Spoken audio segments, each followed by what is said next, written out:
રાજ્યમાં ગ્રામ પંચાયતની ચૂંટણીનો જંગ જામ્યો છે ત્યારે મોડાસાની બાયલ ગ્રામ પંચાયત સમરસ બની. બાયલ ગ્રામ પંચાયત છેલ્લા 8 ટર્મથી સમરસ થતી આવી છે ત્યારે ગામના લોકો દ્વારા મહિલાને ગામની સુકાન સોંપવામાં આવે છે, જે મહિલા સશક્તિકરણનું ઉત્તમ ઉદાહરણ પૂરું પાડ્યું છે. અને ગામના સમરસ મહિલા સરપંચ કૈલાસબેને ગ્રામજનોનો આભાર વ્યક્ત કર્યો હતો.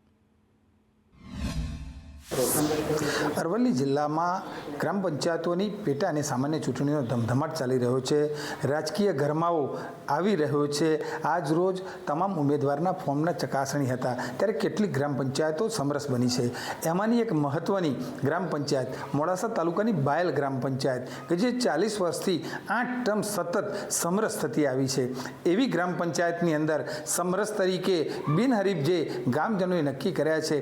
ગામમાં રોડ બનાવીશ, લાઇટ જે તકલીફ છે એ આપીશ, પાણીની તકલીફ છે એ આપીશ, હું ગામમાં સારું છોકરાનું હોલ બનાવીશ, આ ગામમાં આગે વિકાસ થાય એવું હું વિચારું છું. આ ગામમાં વડીલો और ભાઈઓ બહેનોને મને બહુ સપોર્ટ આપ્યો છે. આ ગામમાં સારા આ છેલ્લે 8 વર્ષથી સમૃદ્ધ થાય છે એટલે ખૂબ ખૂબ ધન્યવાદ. આ ગામમાં સારા કામ મળશે એવું હું કામ કરી બતાવીશ. આ ગામમાં પહેલાં તો હું બાળકો માટે વિચારું છું કે ગામમાં સારા બાળકો માટે સારી મેદાન બનાવીશ.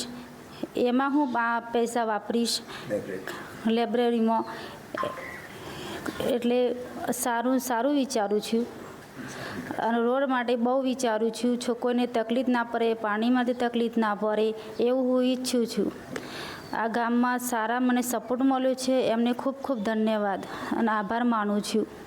ચોક્કસથી તો આ હતા કૈલાસબેન કે જેઓ સમરસ તરીકે 8 વખત ચૂંટ્યા પછી સતત 9મી વખત તેમના ઉપર કળશ ઢોળ્યો છે. ત્યારે આવનારા સમયની અંદર જે પાયાના પ્રશ્નો છે એ ચોક્કસથી તેઓ ઉકેલ લાવશે, ગામને ગોકુળિયું બને એવા કૈલાસબેનના પ્રયત્નો રહેશે. શૈલેષ પંડ્યા, સંદેશ ન્યૂઝ, અરવલ્લી.